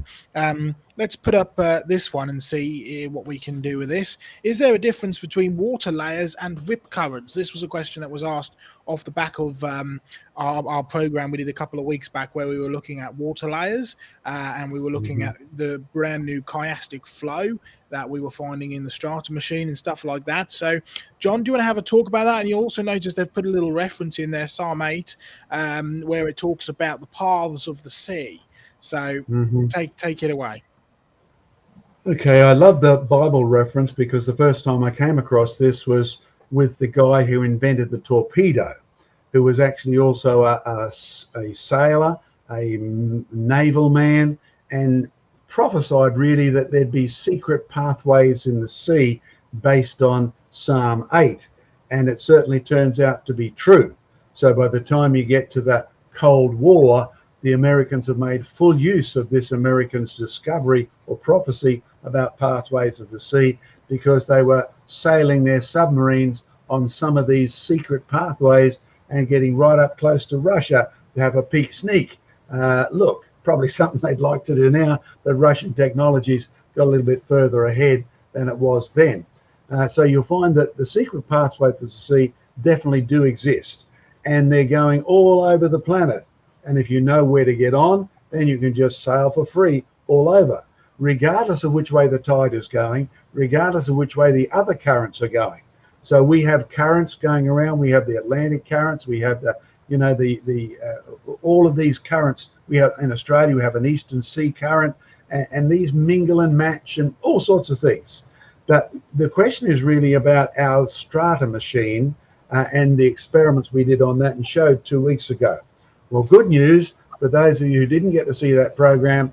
Gary and I, Gary's our webman out here, we've spent the last week and a half tidying up all the slides we showed you, and they're there now. So if you go to creationresearch.net, click on experiments or fascinating strata experiments, you'll see all of it there for your criticism and your comment.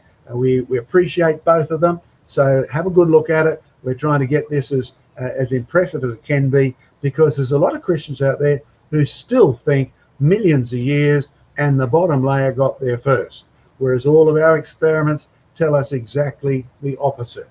So when you have a look at rip currents and water layers, you and I can go to this. Well, perhaps you can't. You might live in Central Australia. It's a little hard to go to the surf there. But if you go down to the coast on Eastern Australia, I'm sure today with all of this rain, there'll be lots of waves that are coming in roughly. And then if you went for a swim, you would find sometimes you couldn't come back in, because the water comes in and then it will hit the beach and it will go this way and then it will meet and be dragged out. So that's a rip current. Now, of course, if you are in the surf, as long as I've been in the surf, you'll learn very quickly, don't fight a rip current, just go with it. Don't swim against it, swim across it. They're very short-lived things, and they'll just simply carry you out. And if you aim across it, you'll swim to the edge and you'll get out of it quite quickly. The people who fight against it, they're the ones who sadly drown. So rip currents are very real, they're very small, they're very short, and they really don't do a huge amount. When you have a look inside the waves, yes, I'm one of those who's silly enough to actually have his goggles off under the water so I can see clearly. And when the wave gets you and it's about to dump you, it pushes you down, and you will see the sand all around you just before you smash your face into the sand, and you really do a flat-faced bottom section, and it hurts. But you'll see the sand coming down with you. The direction of the water, even though the waves are technically going this way, the direction of water when you get dumped is going that way. So if you want to see the impact of these, have a look at our creationresearch.net experimental section and click on, you might want to put that fully up there again, Sam, so they can click on the rapid strata box and have a look at how impressive some of the experiments are. Okay, the water layers, I have hunted high and low for an explanation as to why water has layers. It's certainly true. I've checked with plumbers, I've checked with, well, even Dr. Diane, she might want to comment in a moment about blood flow being laminated. So far, nobody I know has put up a reason as to why liquids, air, blood, water actually flows in layers. We know some of the benefits of it, and I'll get Diane to comment particularly when it comes to blood, but in the terms of water, no explanation, I'll just describe it. It's certainly true, water travels in layers. So along the bottom there's a layer, and all the way up, and the sediment is in layers before it settles out, not in layers because it settles out. Key difference. Have a look at our material, have a look at creationresearch.net, make sure you go to the special experimental section. Diane, you've concentrated a fair bit on biology over the years, and you mentioned to me about the benefits of having blood in tubes that actually is layered. Remind us of some of those things, because God obviously knew this a long time ago. Yes, well, blood has to is not a liquid just like coloured water. It's red because it actually has cells in it. So the blood that's flowing through your arteries is liquid water with proteins and a whole lot of other things dissolved in it, but it also has to carry cells. Now, it's not good for the cells to be sort of constantly bounced off the walls and tumbled around. So in blood that's flowing through your arteries where it's flowing very fast, the cells tend to be in the center column, as it were, and the plasma, that's the liquid part of it, is in the outer layers, and it does flow in a sort of laminar form. And so you've got nice smooth flow for the cells to be rapidly transported to the places where they are needed, where the branches off the arteries get smaller and smaller until you eventually get to capillaries, where the cells literally go through single file because they need to have access to the walls of the blood vessels. But while it's flowing fast, yes, laminar flow is the most efficient way of transporting anything, so that the cells aren't jumbled around and bounced off the walls. So Diane, what you're saying is it's in the artery, and the pebbles, if you want to call them, the actual blood cells are in the center. Just like when we have our strata machine, you have one layer with this size sediment, one layer with another, one layer with a heavy, one layer, and it's all happening at the same time. Is that really what the concept I'm getting? That God has got it so you protect the big ones in the middle just because of the way they're shaped and their weight and all of that sort of thing? Yes, because when the blood is flowing through arteries, it's just being used as a transport system. It's like the sort of the highway. So you want the cells to move rapidly. They don't need to have access to the walls of the blood vessels until they get down to the tiny, weeny little ones, where white blood cells can actually sort of ooze their way through the walls of capillaries. Red blood cells are not supposed to leave the blood vessels, but they do need to get up close because they carry the oxygen and the carbon dioxide. But while it's flowing through the arteries, which are the rapid transport, the big thick blood vessels, it's much more efficient that the blood cells are just carried along in the center, and the white blood cells are bigger and heavier than the red blood cells. So they do tend to be organized in their size and their weight and their mass. So full marks to God for inventive design and using a principle we've only just stumbled across with our strata machine. He's a really clever like lots creator. of other things, or like everything we've ever discovered all over the world, God thought of it first. We're just discovering what God did, which is what science is. It's a useful tool that should point us to the wonderful, brilliant design that's in the big things and the little things. Craig, down in your Tasmania Museum, which we're encouraging people now they don't have to be vaccinated to come to Tasmania, go to Launceston, drive up the little way to Beauty Point. It's not named because it's beautiful. I believe it's named after a cow called Beauty that got lost, correct? Yeah, drowned in the river. Poor cow. So at Dead Cow Point, that's another name you can give it. You'll find the Creation Museum. But the thing that fascinated me when I was down there last time, you have a display based on what Diane just said about the genius of God's design using Lego blocks. Do you want to explain your opera house concept there? Because I thought that was brilliant.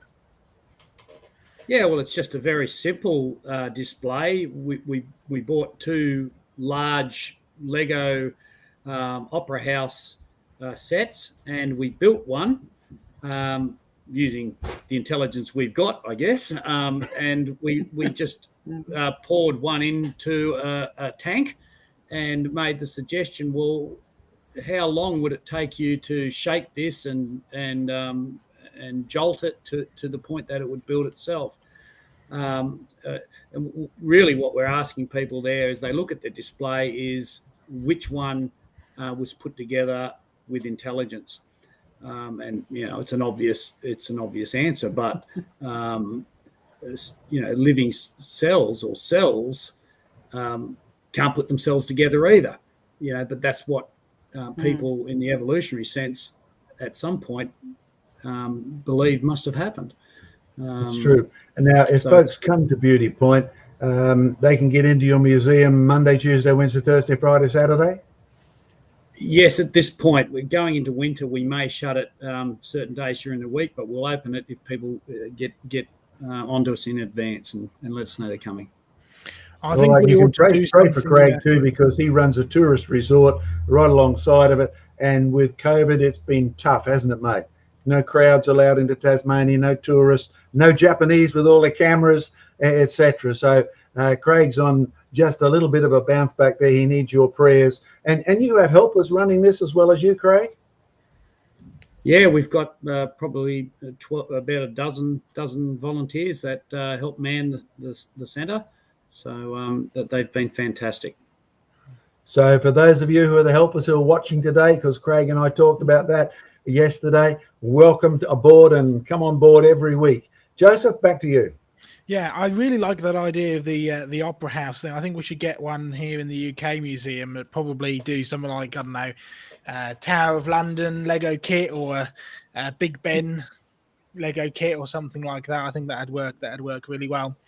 All right, Sam, over to you. Let's have a look through some of the questions that we've had come in over the last little while and see what's been going. I see we've had more postings from Bramble Matt, so we better work through some of those. And any other questions that have come through. We've got about half an hour left of the broadcast, so we should be able to cover most of the questions that have come in during this stream. So take it away. Yeah, certainly. One question from me to you, though, Joe, is I have a sneaky feeling that you just want to play with Lego at the end of the day. Just any excuse to get a Lego kit and just have a play. Anyway, right. So we have had some donations. So we've got one coming from Iron Matt. He sent in 4 US buckaroos. And he's sent in a pair character, exaggerate. Oh, I can't say that word today. I'm too tired. Stretching his arm forward to offer a cup of coffee. I need. You need the cup of coffee, Sam. I need the cup of coffee. So thank you, Matt, for that. And we've also had 10 British buckaroos from Neil Grindley. So God bless you both for that. Thank you so much. It really does help. And we say this every week, but you guys donating, helping, it helps the ministry go. It wheels the cogs. It keeps everything moving. It enables us to do these streams. It enables us to put content out. It is. So thank you from the bottom of our hearts. Thank you, and God bless you all. Right, let's grab some questions. We have had quite a few from Bramble Matt. He said, we've had one from George Bond, which relates to the machine that we've got. Do you intend to find out how a hydraulic jump can affect the layering in the flume? In a hydraulic jump, you get a section of the water where the velocity is running backwards. It's certainly true, George. We've not only thought of this, we've done it 50 times. And you're absolutely right, particularly when we change the velocity. Remember, we set the experiment up to only use the things that we've seen happening out there. I've sat down beside flooded streams. I'm preaching at Gold Coast Baptist tomorrow night, and the whole of the Strata machine and Noah's flood will be our topic. And we will show them what happens. You don't need the water to be running backwards. You simply need the speed of the water to change, and it will automatically begin to chew backwards. We couldn't believe this, but you actually find the current which is doing this as it tumbles over the jump actually sets up a current here which is going the other way and eating all the strata out and redepositing it. So you end up with, first of all, you have your nice inclined strata going this way, and then when the current goes backwards, they're all going up the hill. And you say, if I was interpreting this on a cliff face, I'd say the current was going this way and then the water changed direction. No. The current within the water changed direction while the water kept on going exactly the same way.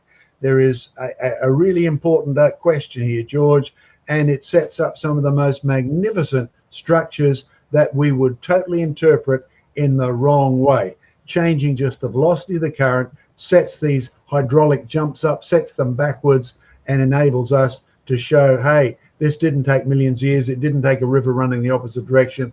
It's the same current. The water's always flowing in the same direction, and it's just behaving internally in an unbelievably amazing way. So water is spectacular. I can see why God used it to destroy Noah's flood, because all we need to do is change the speed, and all of the strata that gets laid down get just reconfigured within a minute or so. It's just absolutely amazing what water can actually do. So I can see why God used it to destroy the world. I don't know about you, but when I was a kid, I used to go to Mount Tambourine, and there's a waterfall there. Now, I know it's stupid. I know it's probably illegal today, but we would jump off the top of the waterfall. And it was a thrill looking at the water coming up. Fortunately, the water had carved out a big hole, so you're in no danger of hitting the bottom. But if you sort of began to lose your balance and you missed diving straight in, water from the top of a waterfall feels like concrete when you first hit it. Up to a certain velocity, it feels nice and soft. But after it gets going, it smashes into things like concrete. Whether it's rocks, it just destroys them as fast as one thing, not by what you think of smashing into them, but by the fact that as soon as it hits the surface, it acts as a vacuum pump and sucks the rocks right out of the cliff. So water has so many amazing properties, and I'm sure that God invented it on day one, covering the world, knowing full well he could use it for blessing and he could use it for judgment as well. Great stuff there. Thanks, John. All right, Sam, next question. Where are we at? Next question is from Jerome M. So question for Diane. What are your thoughts on the Warburg effect? The destruction to the mitochondria from electricity is supposedly the cause of cancer, heart disease, and diabetes, 3 of the leading diseases of the 20th century to present. It cut off there, but it says the 20th century to present. Well, cancer, heart disease, and diabetes certainly existed before the 20th century. So we can't really blame them on the Industrial Revolution. It's just that we don't have the sort of detailed clinical records that we have from 20th century medicine. But if you do read in old writings, descriptions of people's various illnesses, they can be ascribed to cancer, heart disease, or diabetes. So these are diseases of degeneration that we have lived with for centuries. As to mitochondria, yes, we do know that degeneration of mitochondria certainly does cause disease. There are some genetic diseases where people are born with a defect in the way their mitochondria work. As to whether it's related to the electricity that is in our society now, there's no real evidence for that, because if you go down to the microscopic size in cells, and I mean the really sort of nanotechnology size, the molecular size, yes, our cells actually do work by electricity. Our cells, we pump charged ions in and out of our cell membranes. That's how a lot of our cells work. Our brain cells work by electricity, by charged particles being pumped in and out or either side of our cell membrane. So electricity is really important for life down at that nanotechnology level. But in terms of the link to cancer, heart disease, and diabetes, a lot of the causes of those are mutations, and we're gradually getting to pick these out now that we can do whole genome studies very quickly. And they're part of the general degeneration that's happened ever since the fall of man, ever since God's judgment. Again, it's the good to bad to worse history of the world. We started out with no mutations. So in the very good world, there would have been no cancer, no heart disease, and no diabetes. And it will be like that in the new heavens and the new earth, when everything is made new and there is no more curse. But at the moment, yes, all of those things, we know they are happening. They are increasing because the mutation rate is increasing, which is just part of that general degeneration. I'm sorry that we're all going downhill individually and as an entire species and as an entire world. So Let me it's add to all what Diane the has fact said we there. started out good, we're going downhill. Let me add to what Diane has said there, because my grandchildren find it really hard to believe what it was like when I was a boy. Now, yes, I've just turned 75 and I know I'm still good looking and all of those sort of things. I love to believe that. But you'll find that when I was first asked, you know, the show and tell where they take you along to school and you have to tell everybody that your granddad and what it was like when you were a kid, they find it really hard to believe that you had no electricity. Yes, Australia when I was a boy. You had no delivered water. You had a kerosene lamp. You did not have electricity for a refrigerator. Yes, we had meat in a meat safe. We didn't have it frozen. If we wanted anything, we bought an ice block from the ice block factory sort of 10 kilometers away and hoped it survived getting there. So you'll find that there was no such possible effect from electricity even when I was a boy. And my grandmother, who sort of took a stroke in front of me when I was 5 years of age, so I was introduced to death very early. And I'm grateful for that, because I began to realize that life does have a terminal point and we need to deal with beyond life into death and to eternity. I'm sure that's one thing God used to get me saved. I realized how serious it was. She had no electricity at all. My children's great-grandmother, I interviewed her when she was 100, and they didn't even have cars, right? They went by coach, by horse and buggy. That's how they drove around in Australia. Sorry, I know England was way ahead of us and America too, but that's what it was like in rural Australia. So there's no possibility of this effect occurring in Australia up until the mid-1900s. But we knew about these diseases because occasionally you'd have a dog and the dog would get skinnier and skinnier, and you called it the wasting disease. And the man who discovered insulin used dogs who showed the same symptoms as people. My daughter Deborah got diabetes and she wasted and wasted, right? And you saw, there's a connection here, and she was diabetic number 1, you know, type 1, serious stuff. And we found this because of the similarities, and yet my kids have grown up mostly with very minimal exposure to electricity. So what Diane said is absolutely right. But on top of that, you will find we have an decrease in genetic health, increase in a lot of these diseases. So be very careful what you attribute this to.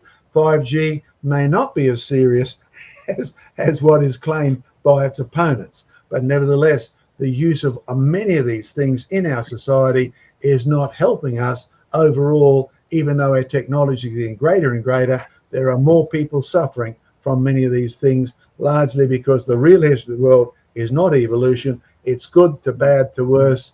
Actually, you need to make sure you've got the next step covered. You need eternal life, which only Christ can give you, and he gives you a new body, and he gives you a new heavens and a new earth. And boy, does John Mackay need that. Joseph? Great stuff there. Let's have another question, Sam. Let's move on to some. We've got a very, very quick question here, which I can probably answer. This is coming from Bramble Matt. How did Noah have sons of a different race? Tune in next week. Sam, that's the quality answer that really gets the people out there. We will definitely be dealing with race next week. It'll either be myself or John or somebody. We'll deal with it for sure. But can I just bring up a quick question that goes off the back of that I've just seen come through from Bramble Matt, which is that's the wrong one. This is the right one. Why does variety in humans not equal speciation when animals look identical and be classified as a different species? And he's also asked this question as well, which comes into this whole thing as well. Why does variety in humans not equal species? Why don't animals have race? Well, I'm sorry, but animals do have race. Race is a scientific term. Now, when you're divvying up all of your animals into the Linnaean classification system, which was originally intended to be based on scripture, because you will find that Linnaeus took straight out of the Bible words like genus. Now, in your English Bible, that word genus is translated to kind. In your Latin Bible, it's the word genus. So when he was creating his classification system, he took inspiration, if you like, straight out of scripture. Today, it's almost entirely viewed with an evolutionary perspective. So you need to bear that in mind. But you'll find that race is the smallest unit of classification within the Linnaean classification system. You find it in animals, you find it in plants, and you find it in humans. Let's use a really easy example that everybody can recognize. Canis lupus, the dog. Right? Canis is your group, your genus, your kind. Lupus is your species. But you can have a Great Dane, and you can have a wolf, and you can have a Chihuahua, and they're all actually the same species. But a grey wolf is, even though it's the same species as your little pug or your poodle, the poodle and the pug are regarded a separate race. Canis lupus familiaris. You've got a small unit of measurement. Now, what you're looking at here is a point when your genetics has become so incredibly bottlenecked, you are an incredibly unhealthy animal. I mean, you have got far, far, far less genetic information and genetic health if you're a pug than if you're a grey wolf. Okay, classic example in plants. One of my favorite types of plants. Whoops, that's my microphone gone over. I'll just hold it like this. Brassica olicera. Now, Brassica olicera is the species. Brassica is the kind, olicera is the species, and what you can find from Brassica olicera is that you get a mutated version with a very, very large flower head, and you call it broccoli. You can mutate the broccoli and turn it white, so it's got no pigment, and it's cauliflower. You can cause it to, grow a big bulb, and you call it a cabbage. You can breed it to grow lots of little leaves, and you call it kale. You can get Napoleon to march his armies through France and chop off all of the heads of the cabbages, so it forces them to produce little cabbages out of the stalks, and you call them Brussels sprouts. But the reality is, even though you've got all this variation, all these various races of Brassica olicera, they're all still the same species. So let's put that into human context. In the beginning, God created one man, Adam. Out of Adam, God created one woman, Eve. Woman came out of man, one woman. There's your basis for marriage. There's your basis for morality. And there you have the first two people. Scripture is clear that all people descended from that first man, Adam. Scripture is also clear that only descendants of Adam can actually be saved. So you've got a real important theological point there, particularly when you're bringing a savior into account, because a savior has to be related to you. So you have to make sure that Jesus Christ is also descended from Adam. That's what all the genealogies are there from. All right, you can go one step further, because you find that when Adam was created, there was no such thing as race. There was only one human being. You can't divide one into smaller units, right? You need to have more kids before you can start to do that. So you'll find that in the beginning, there was no such thing as race. There was one man and there was one woman. Go forward a little bit in time, and you find that despite the world populating and spreading out, you've had another bottleneck, because you have a global flood, a flood which destroys all things and all creatures except for Noah and his wife. Noah's 3 sons and their 3 wives. So you'll find that not only has your population gone back down to 1, no sense of race here, but all of a sudden that 1 is divided into 3. The 3 sons and their 3 wives. And there are then implications for the kinds of genetics that they are carrying. You find that the Tower of Babel, God confuses the languages, and you have 70 distinct people groups spread out into all the world. 70 distinct people groups carrying 70 distinct versions of their genes and spreading out into the world and traveling out into the world. And all of a sudden, you find that you can have such a thing as race, because your 1 has been divided into 3 and your 3 has been divided into 60 to 70 people groups, each carrying distinct genes, each interbreeding only really with themselves, spreading out into all the world, descending into different people groups, and all of a sudden you have a concept of race, a scientific concept of race. Now, does that mean that these races are from somebody other than Adam? No, all descended from Adam, all descended from Noah. Does it mean that some of these races are half human, half demon? No, we'll deal with that next week. Does that mean that some of these races, can't be saved? No, all descendants from Adam have the potential to be saved through Jesus Christ. So you have to be really careful when you're talking about these kind of things. Understand what race actually means, because race has become a bit of a taboo word. Oh, well, there's only one race. Well, I'm sorry, at the beginning there was no such thing as race. You can't have one or many races. You've got to understand what the word actually means. You've got to get it into full context. You've got to understand the true history of the world and the true history of the human people group as described in scripture, so you can actually begin to make sense of all of this. John, I'll hand over to you for any more comments, and Diane as well, but let me just okay, well, perhaps it's time to tell people that if they want some of the answers like you've given or what Diane's given, they can go to creationresearch.net, click on Q&A, and then they'll get lots of questions there they can choose from. And Diane, tell us a bit about the fact file as a resource. Yes, our newsletter that we send out every 2 or 3 weeks, and we've started making videos to extend that. All of the individual items that we report from the Science News, we file away on a separate website just called Creation Fact File. You can look that up, or there are links from our main site that go to it. And we file them away as individual items, so you don't need to know when they were sent out in the original newsletter. You can just do a keyword search and look for them, so that if you are interested in human races or in those vegetables that Joseph was talking about. I remember we did do an item on that because it came up in one of the Science News reports. There's also one about the effect of rain on crop plants. I remember that. So you can look up all of those things, just do a topical search and it will bring them up. So you don't need to know when it was originally sent out in the newsletter.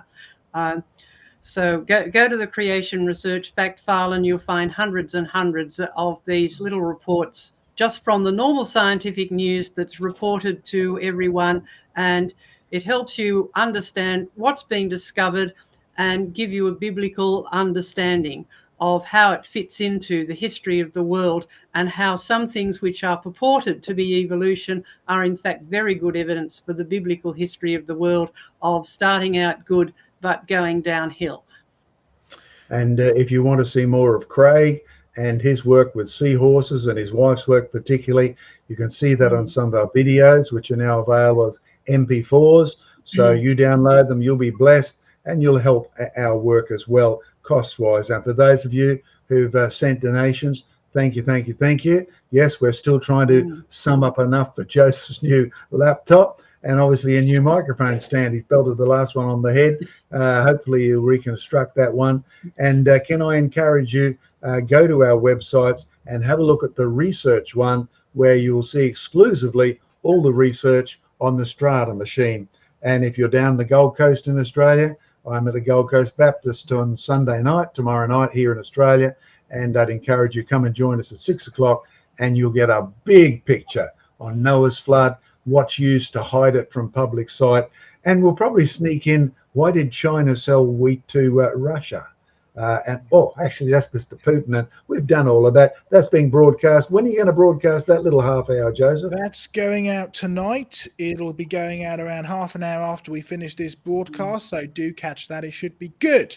We're coming up to the end of our time. We've got about 5 or 6 more minutes. Let's have one final question, and we'll go there. How about this one that I've just seen a little bit further up, because it relates to what we were talking about earlier. Word translated as earth in these chapters is translated as land on at least 1,000 other occasions in scripture, which is easily verifiable by checking under land in a Strong's Concordance.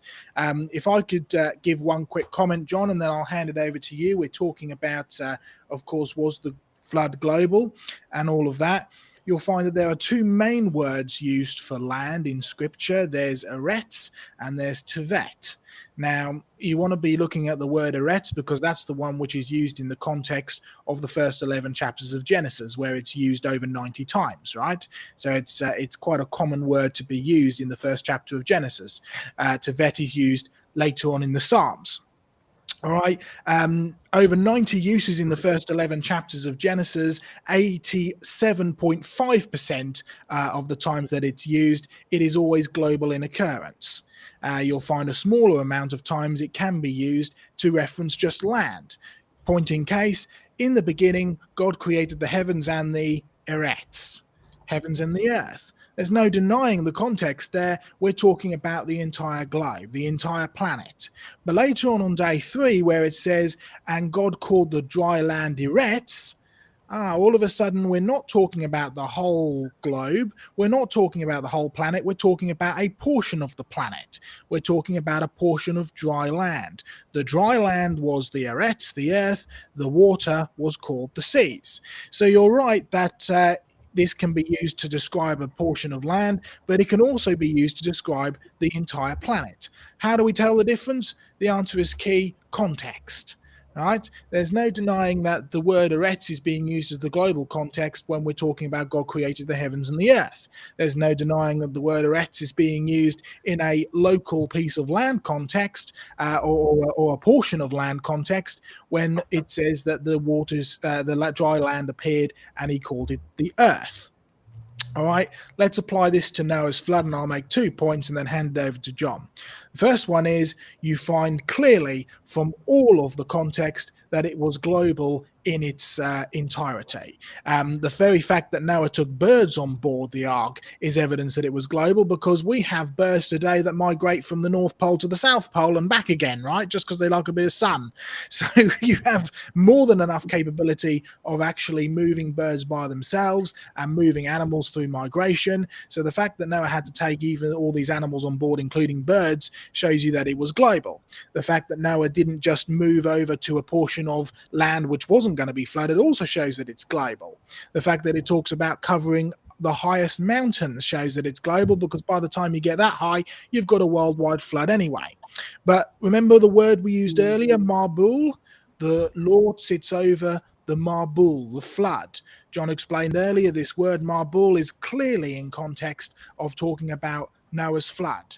So if you want to say, well, hang on a minute, God only sits over a small portion of the earth and not the whole earth, you're questioning his power.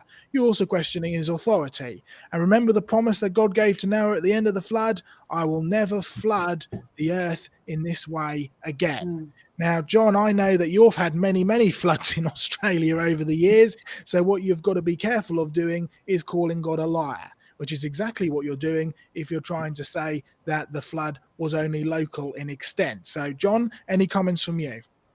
Well, number one, it's a good opportunity for commercial. So if you haven't yet got our Bible study, our walk through Genesis with Jesus, because that deals with much of what Joseph just said, you will find that a blessed encouragement for those of you who are just sort of beginning to read Genesis and take it seriously.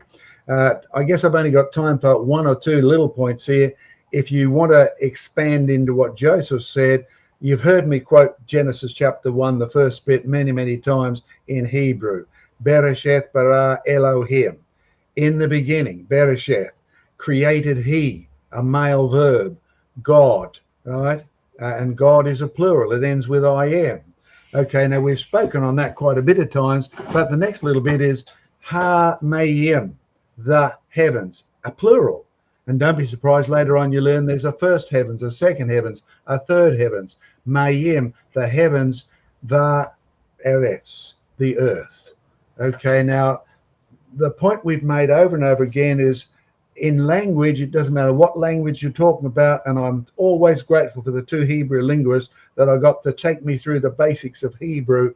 When you're looking at a word, it doesn't matter what language it's in, the first time it appears, the author has the right to define it. The first time it appears, if it's a noun or a naming word, it is always literal. It cannot be anything else until it becomes commonly used. So the word earth that appears first has to be a literal earth. By the time you get further down, when the earth that the people of Israel walked in obviously isn't the whole earth, they only went into the land of Canaan. So you'll find that the word gets smaller and smaller as you use it, but it's still communicable. You know exactly what it means because you knew exactly what it meant the first time it was used. So when you have a look at Genesis chapter 1, verse 1, it is undeniable. The only meaning it can have, as Joseph said, in English as well as in Hebrew, refers to the planet Earth that he created in the beginning. Even if it wasn't showing up on that first day, you'll find it's covered by water, and the dry land, which is also the Haaretz or Vaharetz and the earth, right, you'll find is a literal thing, but now a smaller area than the whole earth. I think that's probably as much as we've got time for, Joseph.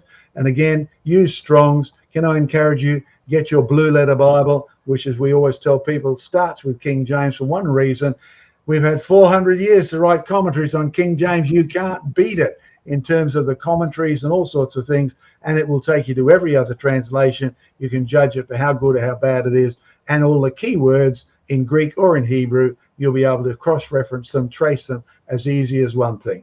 Come to our website, creationresearch.net.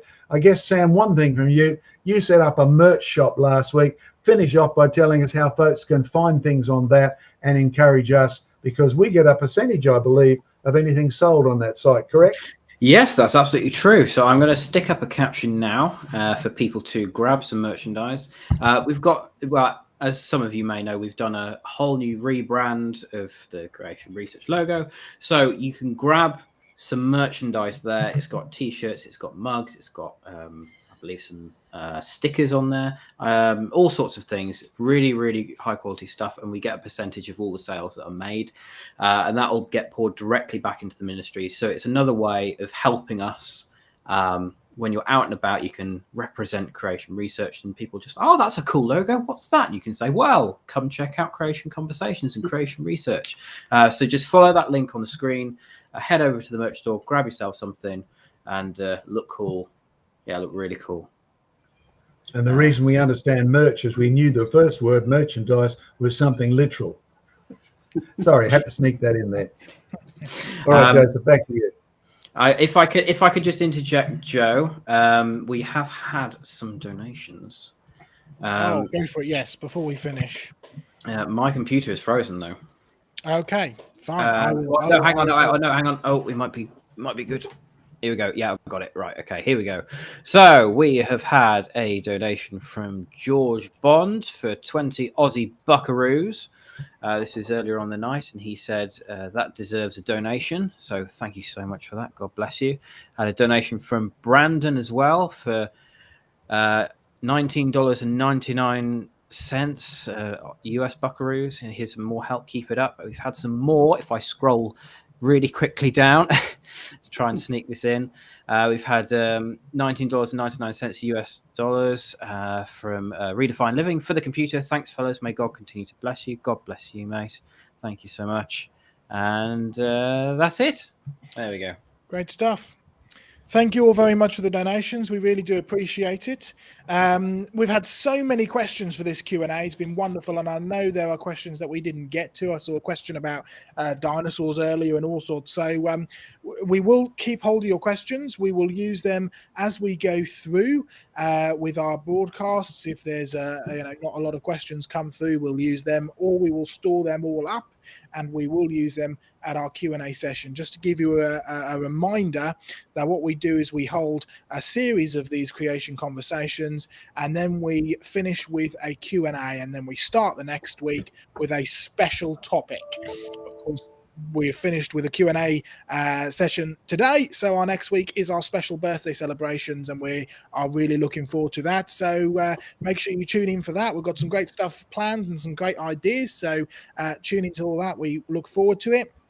Continue to support if you can. All the details are in the description. And remember, we have got our Ukraine special news broadcast going out in just under 30 minutes, about 25 minutes or so. And sometime early next week, we will be having our next Creation Research Evidence News go out with Diane as well. So thank you all very much, everybody. Goodbye and God bless. Any last words from the panel? No, just pray for dry. Absolutely. We need that as well, trust me. All right. God bless everybody. Goodbye. We will catch you later. Goodbye. Thank you all very much.